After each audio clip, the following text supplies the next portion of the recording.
Good morning, good morning, good morning. Welcome to TSK F1. My name's Rich, and I'm going to bring you the latest news from the world of Formula One. We're going to be talking about Lewis Hamilton and his contract, Toto Wolff comments about Fernando Alonso, the ongoing saga at Haas, and also more comments from Christian Horner regarding the cost cap. So, let's get into it. Let's just start off here straight away with Lewis Hamilton. Oh, my camera decided it wasn't working for a moment there. Don't know why. So, Lewis Hamilton, the first thing we've got to talk about here is why my camera is doing that. Got to love being live. You've got to love being live. Lewis Hamilton has said that his contract is not set in stone and the length of it is not set in stone, but he is feeling amazing. Good morning, Bashhawk and Chaz. How you doing? And he said that his contract is not set in stone. The length of it isn't set in stone, but they're talking and he feels good. And he's basically gone on to say that these days with sports nutrition and sports science in general, that he just feels absolutely awesome and probably the best he's ever felt because he's having to concentrate on his fitness and things like that much more as he gets older. So it's an interesting one with Lewis Hamilton, and I'd love to put that out there to the chat and to the comments. How long do you think you could get out of Lewis Hamilton now? He's 37, I believe, and he's been quoted as saying 5 more years, and I don't see why not at this point because he's clearly, a professional athlete. He takes it very seriously. He seems to look after himself, doesn't he? He doesn't seem like, a Nicky Lauda of old, if you like. So I'd love some comments on how long you think. I think you could at least see him going as old as Fernando Alonso, because Fernando Alonso's 41, I think. Good morning, John. Good morning, Barbecue Man. Alonso's 41, and I don't know. There's something about Lewis Hamilton that makes me think he's even more focused on himself, which sounds really badly phrased, but looking after himself and things. He does have a lot of extracurricular things that he has going on, but it is an interesting one that he says that they're leaving it open for now, but there's going to be a deal done. So let me know what you think about that in chat. How long do you think Lewis Hamilton will be around for in Formula One? And do you think he's going to win any more titles? I think next season's going to mean a lot, isn't it? Next season is going to show a lot whether there's going to be more in it or not for Lewis Hamilton. I think he can go as long as he's still hungry to win races. I'd like to see him get an 8th title, but I can certainly see another 3 years. Yeah, I think that's a fair shout, isn't it? At least a few more years. I thought that, I'll be quite honest, I thought that after Abu Dhabi, that's why he needed such a reset. We don't need to get into all that. I feel like mentally, he thought he could do it, or all things, being right. I feel like Lewis Hamilton had prepared himself to do a Nico Rosberg in effect, like finish that final race and be like, cheers guys, I've got my 8. It's been emotional. And I feel like he went away and needed a reset, one because of the circumstances, but two because he prepared himself to retire, and I really believe that. So it'll be interesting. But if he's saying he wants to go for multiple years, who knows? Please do remember to smash a like on the stream and get involved in the chat, guys. Now, what I also wanted to speak about this morning is certainly fit enough, does everything the right way. Yeah, exactly. Morning, Carl. Being a Hamilton fan, the longer he stays, the better. The sport would be strange without him, yeah. Obviously, he feels he's still got what it takes to win more titles. I feel he'll throw everything at the next 3 seasons. Yeah, that's probably a good shout, John. It's probably a good shout because with you can use other sports as a comparison as well, can't you? Because professional athletes in other sports are going longer and longer than ever, and it's just science and nutrition and all sorts of things, isn't it? That really help with all of that. It's so much these days. But I think I'd like to see a Lewis Hamilton retire at the top, or at least fighting near the top. I'd like to see that. I never expected Alonso to be up there upon his return, so I'm quite okay as an Alonso fan with what he's doing and going to Aston Martin. But, you know, when you're talking about genuinely one of the greats of the sport, you want to see him not fade away, like some people consider Schumacher's return a little bit of a bad thing, but there you go. So the second thing I wanted to talk about was Mick Schumacher. Just really some comments coming from Helmut Marko, which I picked up on, and he was talking about the fact that if Haas had someone young and up and coming, he thinks that Mick would get replaced. And I'd love to know if you think there's anyone young and up and coming that could replace Mick that isn't already signed, because you've got the likes of Drugovich already signed to Aston Martin and stuff.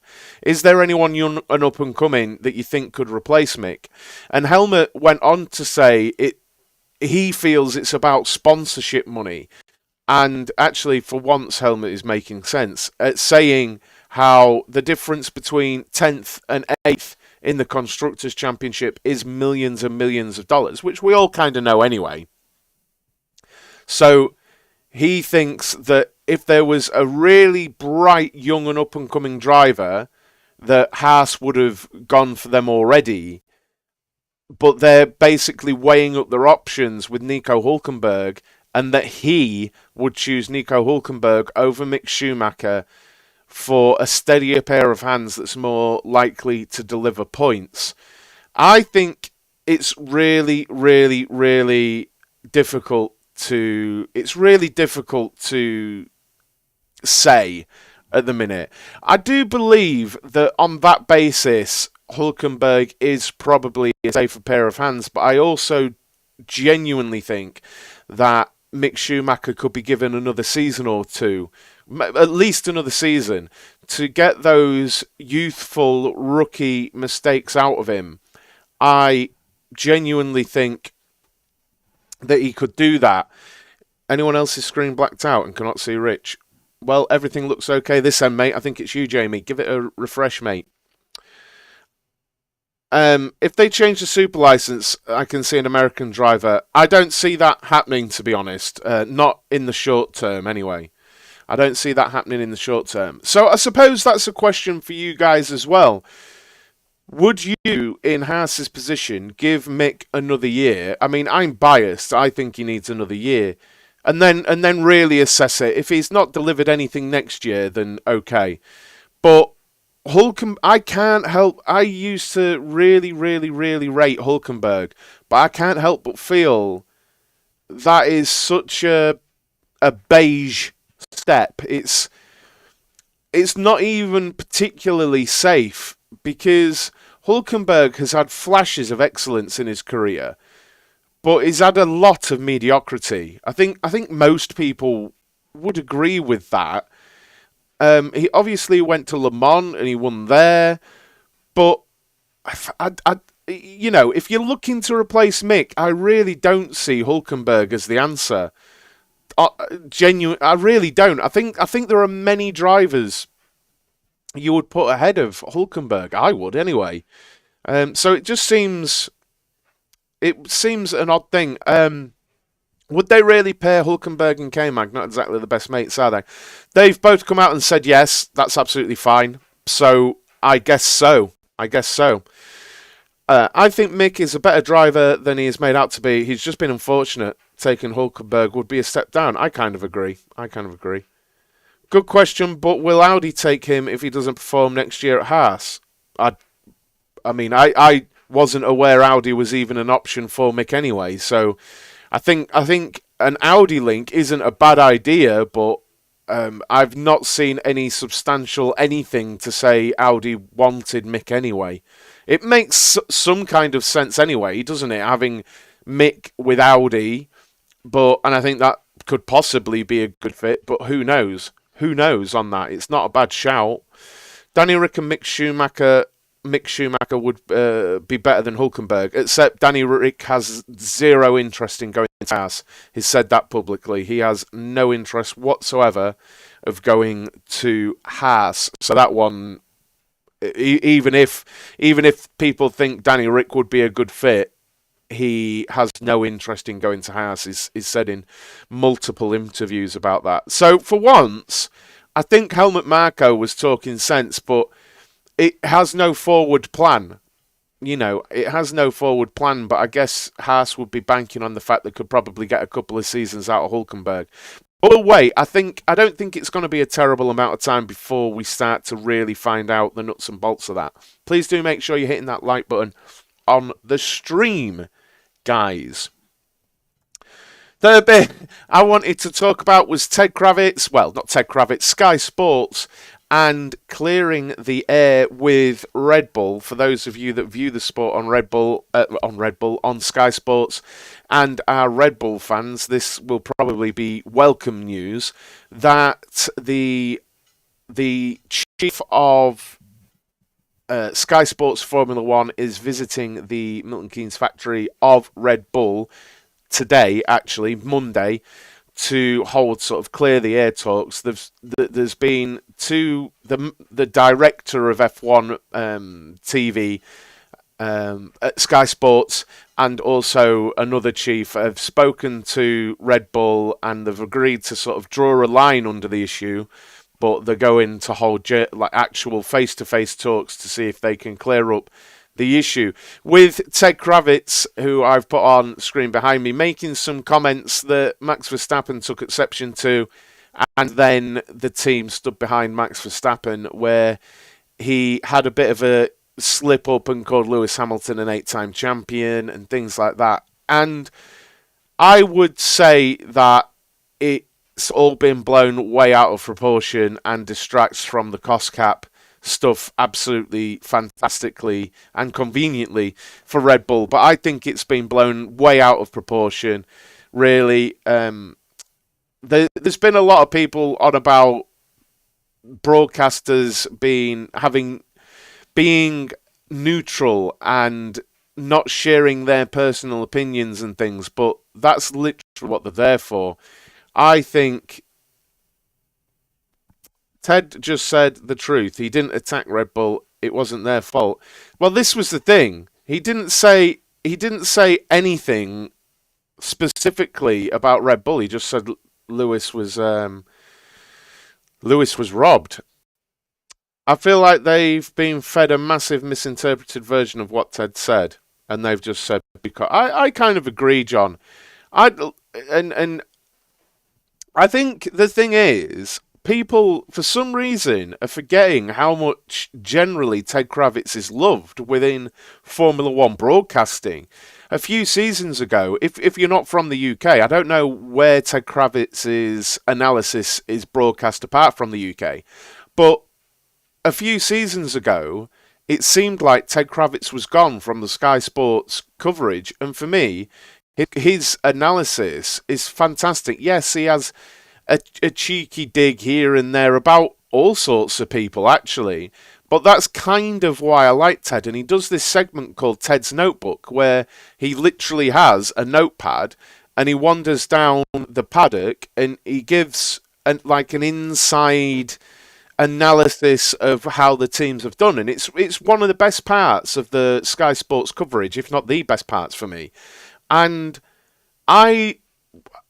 in a world where we always go on about everything being so correct, why can't we have a few characters? And he is a character. I think he's sound, honestly. And he's had a dig at plenty of drivers. He's had a dig at plenty of teams. And it just seems that Red Bull have caught on to this one and properly reacted to it.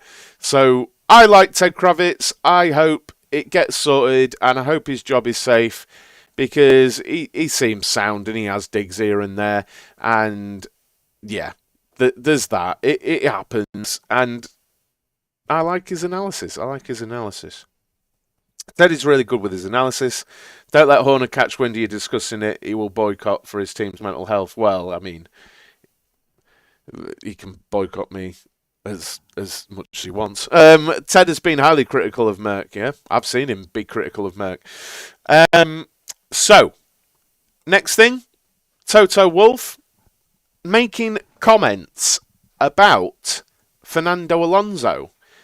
I read this yesterday, and I wondered what the actual quote was, because it just came up saying Wolff labels Alonso a hothead. I thought, what's gone on here? And he's basically, it's about the recent stuff where Lewis Hamilton, Alonso had a little bit of a back and forth, if you missed it, where Alonso, and I'm Alonso fan, and I asked this before I've even brought this news thing up, Alonso, in my opinion, really stupidly said how Verstappen's titles are worth more and than Lewis Hamilton's. And Toto Wolff has said that he's a hothead but F1 is about headlines, and Alonso knows how to make a headline. And the way he's phrased it is kind of like a compliment. Like, Alonso's been around a long time, he knows how to play the game, is what he's saying. And I don't think he's saying hothead as a derogatory thing. He's not saying it as a compliment, but he's not necessarily either saying it's particularly a bad thing.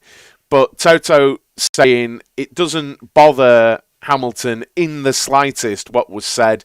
And actually Hamilton's retort was quite funny, I have to admit. Sadly, he had Alonso, because he talked about how Lewis Hamilton has only beaten his teammates, and I'm not sure who it is that Verstappen beat other than Lewis. He hasn't beaten anyone this season, but it was a bit. That's why the comment's stupid.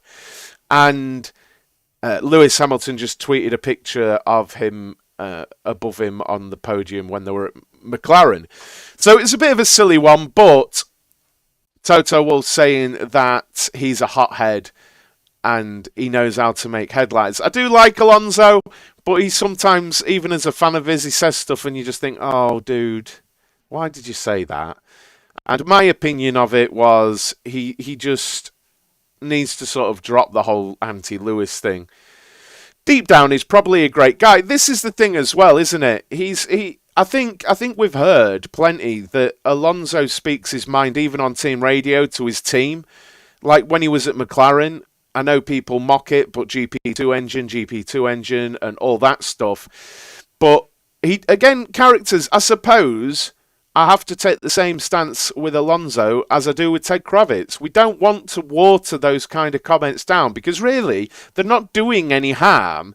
They're not offensive. They're not over the top. Like, it's all character, isn't it? And I think sometimes the sport these days doesn't have enough. It's all very, this is what I have to say because this is what the PR marketing person said, And I think sometimes it is a good thing. It was a silly comment, but it's a good thing that we have those kinds of comments coming out. And actually that Toto said is a hothead, because that'll probably it's creating this conversation, isn't it?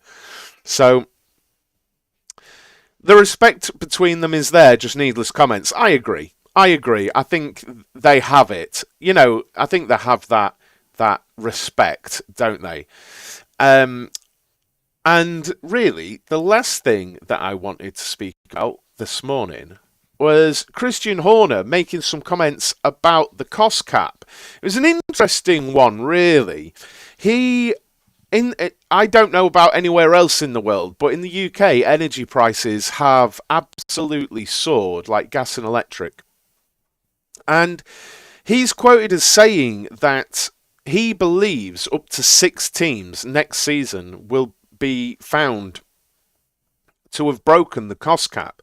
I'm not sure really what he's basing that on, other than he said energy prices have soared in the UK, soared, basically, and he doesn't think that other teams will have stayed within the cost cap because of energy prices. He said Red Bull are protected from that. I guess they have on-site renewables or something like mad solar panel. I don't know, but he said they're protected, or maybe they're in long-term contracts with their energy suppliers. I don't know any of that, but he said they're protected from it, and he believes as many as 6 teams teams could be over the cost cap, which is an interesting thing.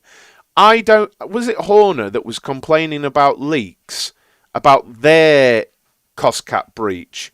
How would he come to the conclusion 6 other teams are in trouble? I'm not sure where that number's come from. It's a curious one that he said 6. But an interesting thing this leads on to as well is that he said they've set a precedent now with their fine, because he said our overspend was 0.37%, and they've fined us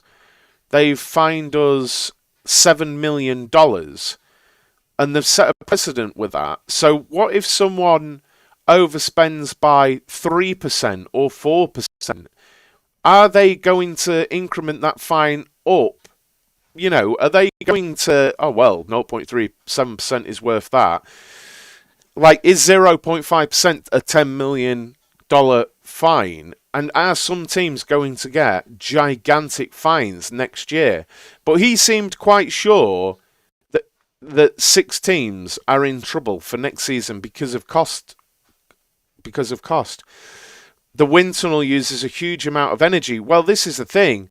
And Formula One, if you look on the videos, guys, on Friday, I covered the fact that Red Bull are getting a new wind tunnel. So do go back and check that out if you haven't seen about that.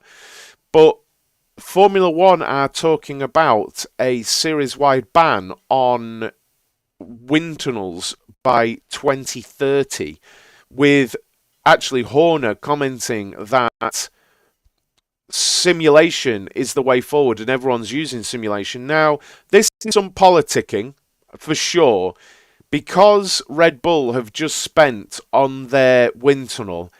He won't say that anymore. He'll be saying wind tunnel should stay because they've just got a brand new one, I would think.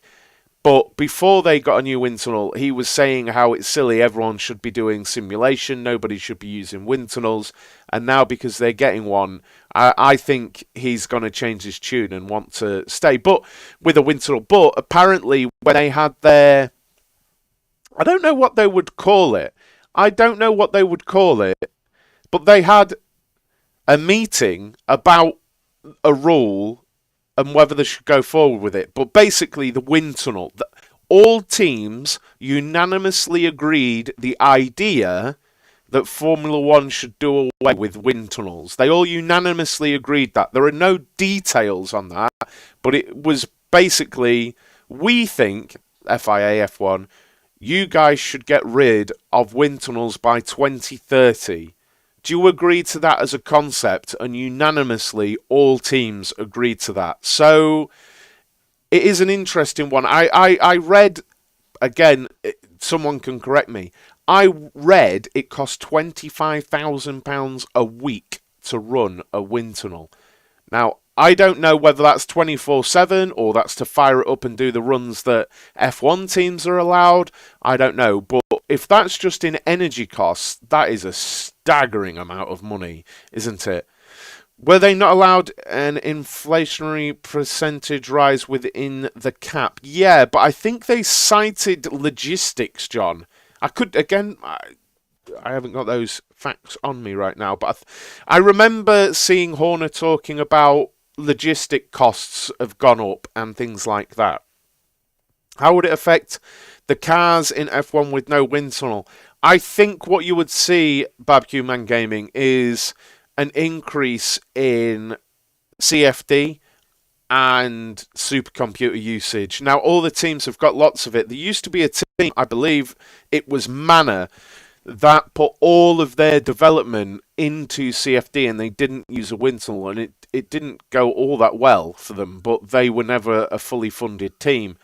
For a team like Red Bull, it could work because they would put more into there, but I suppose it's the lesser of two evils, because if you've got supercomputers pumping out calculations constantly, that's going to cost a lot of money and energy, but probably a whole lot less than wind tunnel.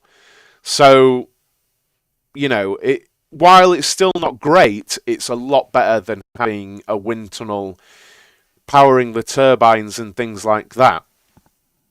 But that was all I wanted to cover this morning, and I'll say thank you very much for joining me. And I hope this has been a good dose of F1 news. I'm going to be here Monday to Friday, 9 a.m.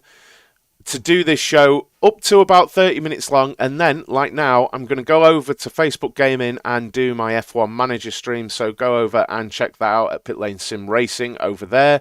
I'm not going to be live tomorrow morning because I've got a personal thing to attend to, but I'll be back Wednesday morning, 9 a.m, with more Formula 1 news. So thanks a lot. Make sure you've subscribed. Make sure you have hit the like on the stream, guys, because it all helps.